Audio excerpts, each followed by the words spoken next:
Déjà, tu as l'obstacle, on va dire, purement technique. Donc, il faut apprendre le travail, apprendre les techniques, apprendre ce qu'il y a dans le studio, à utiliser les machines et tout. Après, il y a l'obstacle, on va dire, culturel, parce que les Japonais, ils ont une façon de travailler qui est complètement différente de la nôtre. Ils ont une façon de se comporter en société qui est différente de la nôtre. Donc, il a fallu que j'apprenne tout ça parce qu'on t'apprend pas ça à l'école, forcément. Et puis, il y avait l'obstacle linguistique aussi, parce que c'est pareil quand tu apprends le japonais à l'école ou quand tu parles avec, en japonais avec tes amis, ben, c'est pas pareil que quand tu parles japonais dans un univers, on va dire, professionnel.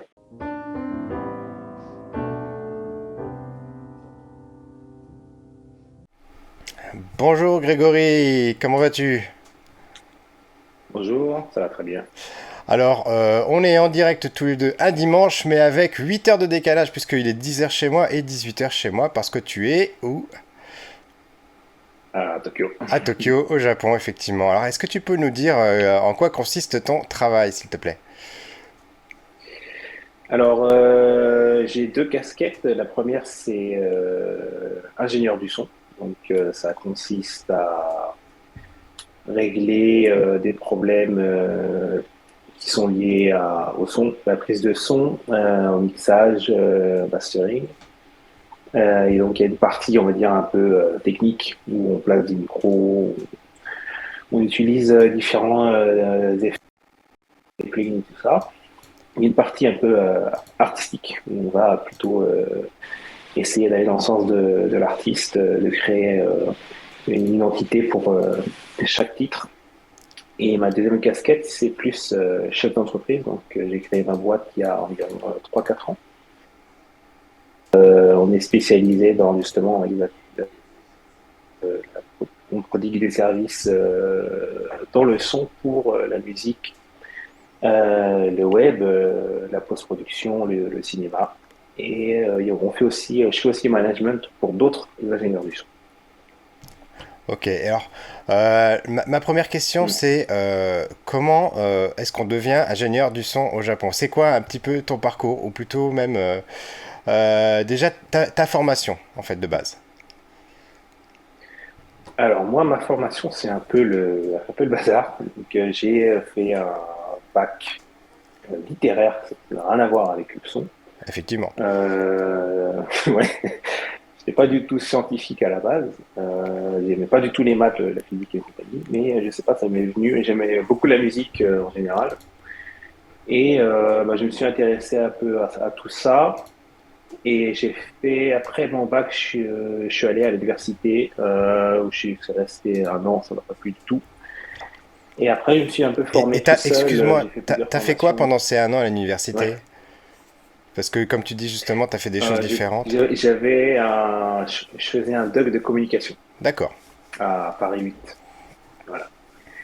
Et donc j'ai arrêté. Ensuite, je me suis formé tout seul pendant 2 ans, on va dire. Entre-temps, j'ai aussi participé à la création du magazine Japan Vibes, je sais pas si c'est connu. Oui, bien sûr.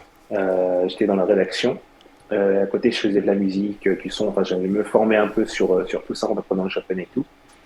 Et après, je suis parti au Japon où j'ai fait un an d'école de langue pour perfectionner mon japonais.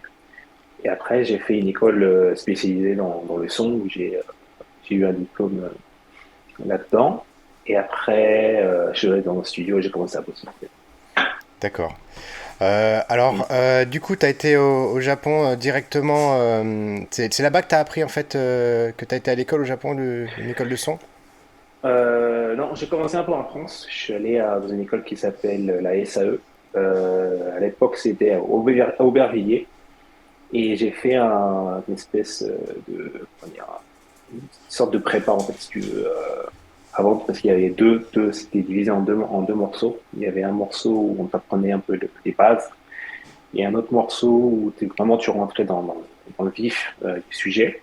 Mais j'ai décidé de faire la deuxième partie au Japon parce que je regardais un peu les écoles et tout, et c'était largement plus développé en fait au Japon à cette époque-là. Et les prix étaient à peu près pareils. Donc je me suis dit pourquoi pas le faire au Japon si ça coûte le même prix. En plus, ils ont plus de matériel. Les écoles sont aussi mélangées parce qu'il n'y a pas que des ingé son. Il y a aussi des musiciens, des chanteurs, etc. Alors qu'en France, c'est ingé son. Il n'y a pas vraiment d'école des musiciens, c'est plus un ancien conservatoire. C'est plus académique, on va dire, en France. Ouais, tu trouves que tu as plus appris sur le tas, en fait, quelque part, de façon un petit peu plus empirique? Alors oui, parce que déjà le métier veut ça. On va t'apprendre les bases techniques à l'école, mais c'est vrai que c'est sur le terrain que tu apprends vraiment le métier, quoi. C'est pas à l'école. Ouais, ouais. Euh, Mm. dans ton parcours, en fait, moi, ce qui m'intéresserait de savoir, c'est à quel moment tu t'es dit, enfin, ou plutôt, est-ce que tu as eu des gros moments de doute avant justement de trouver ta voie? Parce que, d'ailleurs, je vais faire une petite parenthèse là-dessus. Mhm. T'as quand même un certain succès dans ton travail. T'as travaillé sur des très très gros projets. T'as travaillé sur le film One Piece Red quand même, ce qui est pas rien. Tu travailles avec des gros artistes japonais, il faut le dire. Donc on peut dire que tu t'en sors plutôt bien, ça marche plutôt bien pour toi en ce moment au Japon. Qu'est-ce que tu en penses toi? D'ailleurs, Ouais. par rapport à ta situation professionnelle, avant qu'on revienne dans le passé, tu te considères bien là, ça va bien? Ouais, ça va bien. Après, bon, je suis indépendant, donc c'est pas comme si j'avais un patron avec un salaire fixe tous les mois. Donc il faut toujours un peu batailler pour finir la fin du Les fins mois, de si tu mois, veux. ouais. Mais enfin, hein, ouais, c'est pas facile, hein, parce que surtout dans notre milieu, les paiements sont souvent très en retard. Ça prend 2, 3, 4 mois, parfois plus, pour être payé. Donc il faut avoir les nerfs bien solides. Mais sinon, ça va. Mm. Ouais. Et du coup, ma Ouais. question, elle revenait donc à ta motivation, etc. C'est comment est-ce que tu as à quel moment est-ce que tu as eu des grosses périodes de doute où tu t'es dit mais qu'est-ce que je vais faire de ma vie, qu'est-ce que je vais devenir, parce qu'après avoir été en littéraire, après avoir fait de la com, etc. Enfin, il y a et qu'est-ce qui t'a permis de t'en sortir? Est-ce que ça a été une personne? Est-ce que c'était une rencontre? Est-ce que ça a été un événement? Qu'est-ce qui a été déclencheur et qui finalement a commencé à te mettre sur tes rails, sur les rails de la vie que tu mènes actuellement? Alors, comme tu dis, ouais, ça a été très difficile. Surtout parce que moi, comme j'étais étranger à la base, j'avais plusieurs obstacles sur mon chemin. Déjà, tu as l'obstacle, on va dire, purement technique. Donc, il faut apprendre le travail, apprendre les techniques, apprendre ce qu'il y a dans le studio, à utiliser les machines et tout. Après, il y a l'obstacle, on va dire, culturel, parce que les Japonais, ils ont une façon de travailler qui est complètement différente de la nôtre. Ils ont une façon de se comporter en société qui est différente de la nôtre. Donc, il a fallu que j'apprenne tout ça parce qu'on ne t'apprend pas ça à l'école, forcément. Et puis, il y avait l'obstacle linguistique aussi, parce que c'est pareil quand tu apprends le japonais à l'école ou quand tu parles en japonais avec tes amis, bah, c'est pas pareil que quand tu parles japonais dans un univers, on va dire, professionnel. En plus, dans la musique, il y a plein de gens un peu différents. Il y en a qui parlent des dialectes et tout, de Osaka et tout ça. Des fois, tu comprends rien. Donc, ça a été très difficile. Aussi, on a des horaires. Moi, je suis un peu de la vieille école, donc c'était avant qu'ils fassent des lois. Maintenant, il y a des lois où ils protègent un peu les salariés. Avant, il n'y avait rien du tout. Donc, on pouvait faire des journées de 48 heures sans rentrer chez toi, sans prendre ton bain. M'arrivait de rester au studio pendant une semaine sans rentrer chez moi. Donc physiquement, mentalement, psychologiquement, c'était très difficile. Mais ce qui m'a permis de continuer, c'est la passion. Plusieurs fois, je me suis dit, non, je vais arrêter, j'en peux plus, je suis fatigué. Mais je sais pas, à chaque fois, il s'est passé un truc. C'était souvent des sessions, en fait, des enregistrements, des petits trucs comme ça dans la vie quotidienne où des fois, tu rencontres des artistes où tu te retrouves dans un projet et il se passe un truc un peu magique et ça te pousse à pas arrêter en fait. Moi, ça m'est arrivé ça plusieurs fois. Ou bien tu rencontres des gens qui vont te pousser. Moi, j'ai eu des mentors, j'ai eu des gens qui m'ont poussé, qui m'ont mis un peu sur les rails. Et puis, ça m'a permis de sortir en fait, de la première période assistant où tu es vraiment en bas de l'échelle, où tu fais un peu tous les trucs un peu ingrats. à la deuxième phase où j'étais plus ingé son, on va dire, la personne au centre du disque. Et après, j'étais indépendant. Donc, la première motivation, déjà, ça a été on va dire déjà d'apprendre le travail. Et puis aussi un peu la rage. Moi, je suis quelqu'un de très. Comment dire? J'aime pas perdre. Je déteste perdre. Je déteste rentrer chez moi euh, en ayant perdu. Donc, je voulais absolument prouver aux autres que je pouvais le faire. Malgré qu'on me dise non, tu vas pas le faire parce que tu es étranger, non, tu vas pas le faire parce que tu es ceci, tu es cela. Il y avait ça. Et puis après, la deuxième partie qui m'a poussé, ben, c'était mon employeur qui disait que j'arriverais jamais à être un mixeur professionnel, etc. Il avait déjà des gens et puis je voulais lui prouver que non, je pouvais le faire, etc. Et après, la troisième motivation, ça a été plutôt financière parce que comme j'étais salarié, quand tu es salarié, ben, c'est très difficile d'augmenter ton salaire forcément. Et dans ma vie privée, ben, il s'est passé plusieurs choses où j'ai eu besoin de, de gagner plus d'argent et ça a été aussi une motivation de devenir indépendant. Donc ça a été plusieurs choses, on va dire, c'était un peu un mélange. Mais le fil conducteur, ça a toujours été la passion, je dirais. Ok. Et tu parlais de rage là. Elle te vient d'où cette rage? T'étais comment, enfant ou adolescent? T'étais quel type de garçon? Alors moi, j'ai toujours été, jusqu'on va dire, jusqu'à ce que je finisse mon école de son au Japon, j'ai toujours été quelqu'un de très introverti, très timide. J'avais beaucoup de mal à parler en public, faire des trucs comme ça, tu vois, là où on discute et tout, raconter ma vie. Et bah, je sais pas, bah, à force, bah, ça s'est un peu, je me suis un peu ouvert en fait. Je me suis rendu compte que si je restais comme ça toute ma vie, ça n'allait pas marcher parce que c'est les gens qui sont avenants, qui sont plus ouverts, qui arrivent à s'en sortir dans la vie, on va dire. Enfin, à moins que tu es artiste, tu peux vraiment être dans ton monde, pas parler tout, mais dans la plupart des carrières professionnelles, il faut plutôt être ouvert et bon communicant. Et les gens qui étaient autour de moi étaient comme ça, et ça m'a mené à être plus comme ça, on va dire. Tu vois. Mais j'ai toujours été quelqu'un de très introverti, très timide. Et puis j'ai travaillé là-dessus pour essayer de changer, de pas rester un peu dans ma coquille.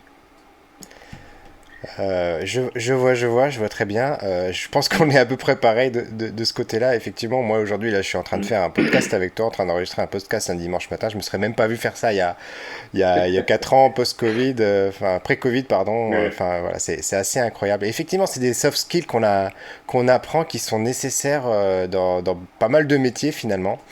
Mhm. Là, j'aimerais que tu me parles peut-être un peu plus, si ça te dérange pas, de vraiment plutôt là d'où tu viens. Euh, Mhm. est-ce que du coup, tu viens d'une famille aisée, d'une famille modeste? Est-ce que tu viens d'un environnement facile, difficile? En tout cas, comment toi tu le vis comme ça? Et pour Mhm. pouvoir se dire aux gens, enfin, essayer de vraiment qu'ils comprennent très bien ton parcours, quoi. Alors, moi, je viens d'une famille, on va dire, moyenne. Donc, ma mère était, parce que mes parents sont tous les deux à la retraite, donc ils ne travaillent plus. Mais ma mère était fonctionnaire au ministère des Finances. Et mon père était un peu... euh, il, il a toujours été entre plusieurs sortes de boulot, on va dire. Mais il avait un truc qui était commun avec moi, c'est qu'il avait une passion, c'était la boxe. Donc il a toujours été à fond dans la boxe. Il avait un travail, on va dire, normal. Et en plus de ça, il avait une salle de boxe, il a toujours à Noisy-le-Grand, où il entraînait des jeunes pour être champion de France, champion du monde, etc. Et moi, j'ai vécu dans ce monde-là, donc entre mon père qui a toujours été à fond dans son truc, et ma mère qui était plutôt, on va dire, à l'ancienne, qui travaillait, fonctionnaire, un truc posé, quoi. Donc moi, j'ai pas eu de problème, on va dire, dans mon enfance. Je suis fils unique, j'ai pas de frères et sœurs, donc mes parents étaient plutôt bien avec moi. Par contre, moi j'ai toujours été très indépendant. Donc je suis parti très jeune de chez moi. Je suis arrivé au Japon, j'avais 21 ans. Donc c'est assez jeune, je pense. La plupart des jeunes de maintenant, je pense qu'ils restent jusqu'à chez leurs parents, jusqu'à moins 24, 25, voire plus, parce que les études sont plus longues et tout. Moi, je suis parti à 21 ans, je suis arrivé au Japon, je connaissais personne. J'ai habité tout seul très vite, donc j'étais très autonome, très indépendant, très très jeune. Donc voilà, quoi, c'est de là d'où je viens, on va dire. Ok, et toi aujourd'hui, quand tu regardes ton parcours, est-ce qu'il y a un moment donné, tu te dis, euh, qu'est-ce que j'aurais fait d'autre si j'avais fait ça? Est-ce que tu imagines qu'il y aurait pu y avoir d'autres alternatives ou bien c'est le seul truc? Et après, j'aurais peut-être une autre question en rapport avec ça. Au niveau de la carrière ou bien Oui, au niveau de en la général carrière, ou alors l'autre question que je pourrais te poser, peut-être inversement, disons que demain, allez, hmm. finalement ça ne fonctionne pas, gros échec, je sais pas pourquoi, voilà, le truc marche plus. Demain tu fais quoi? Tu persistes là-dedans ou tu rebondis ou tu as déjà d'autres projets en tête, etc. Vu que tu as dit que tu abandonnerais jamais. Alors moi, j'ai jamais pensé vraiment à une alternative, donc c'est peut-être ça aussi qui m'a poussé. J'ai jamais pensé à faire autre chose. Bon, quand j'étais plus jeune, comme je te dis, j'ai fait littéraire, donc moi je m'intéressais plus à tout ce qui était écriture. Donc j'écrivais des petits romans, des petites nouvelles et tout. Je pensais plutôt me faire une carrière dans le cinéma, parce que j'adore le cinéma aussi. Je voulais plutôt être réalisateur et tout, mais après, c'est vrai que ça me faisait un peu peur quand j'étais plus jeune parce que c'est un métier, c'est un peu, tu vois pas trop les débouchés professionnels, c'est très, vraiment un tout petit milieu.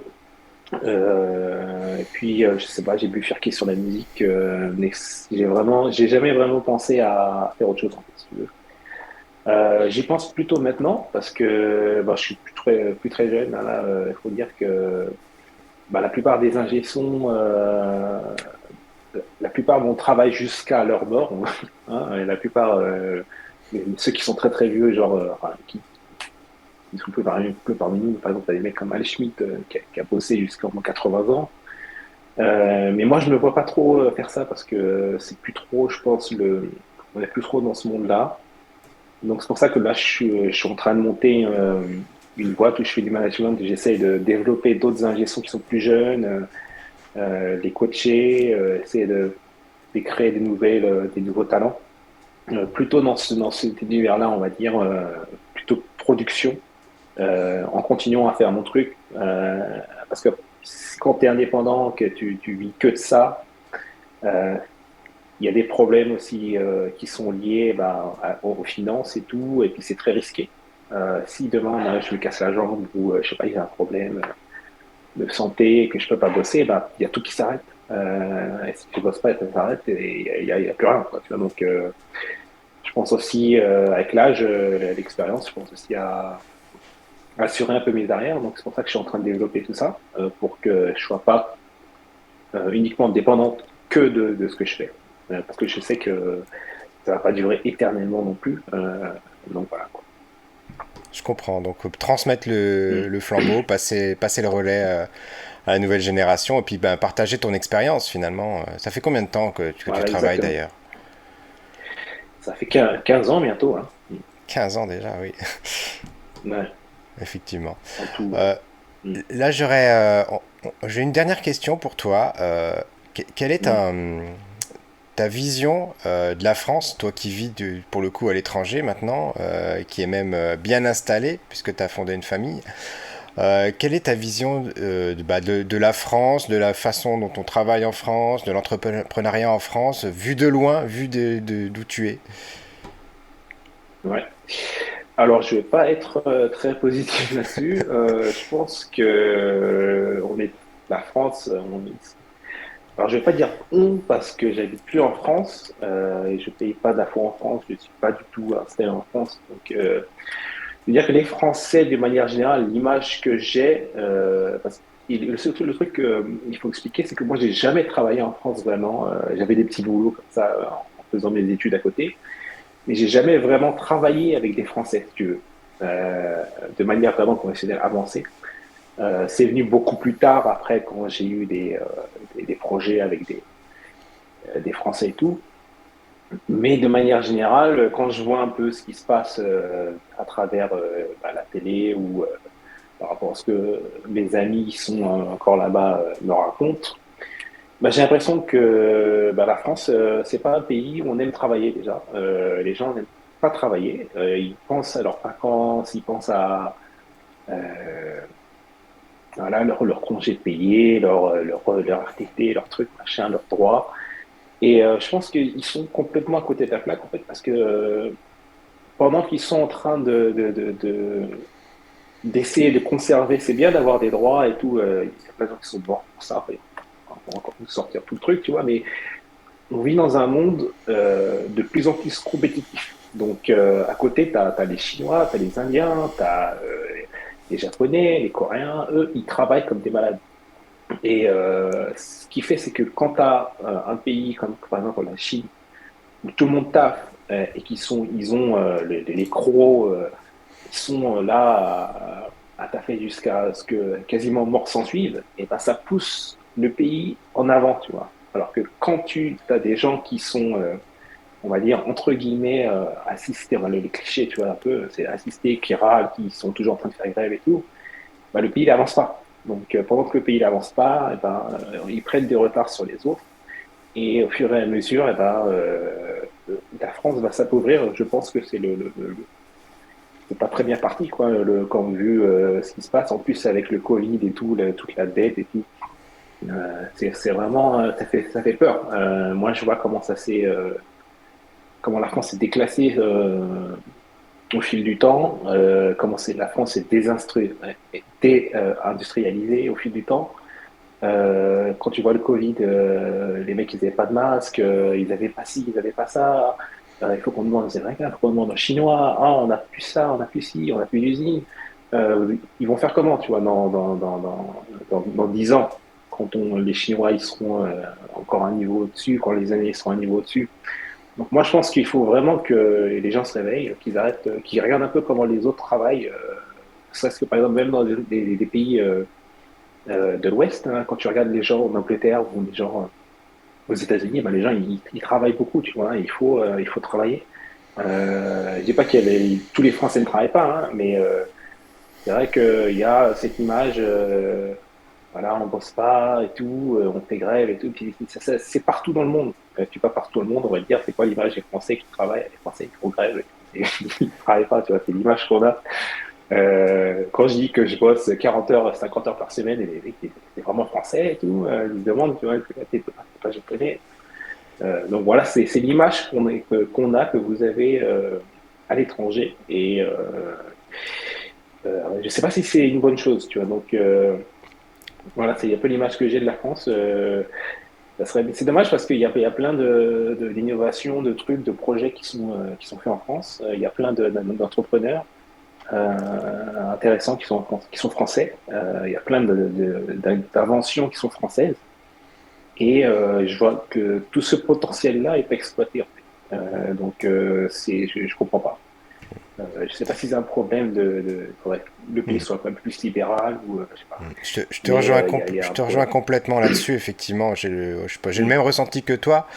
Je pense on est un pays avec un énorme potentiel qui s'est beaucoup mm, trop reposé sur ses acquis, qui ne voit pas, pas mm, forcément au niveau individuel, parce que je pense que les individus, eux, finalement, ils sont dans un système dont ils profitent au maximum. Hein. mm, C'est le fait d'être un être humain qui fait ça. On est tous de la même façon. Quand on sait qu'on peut profiter de quelque chose, on essaie d'en tirer le plus gros profit.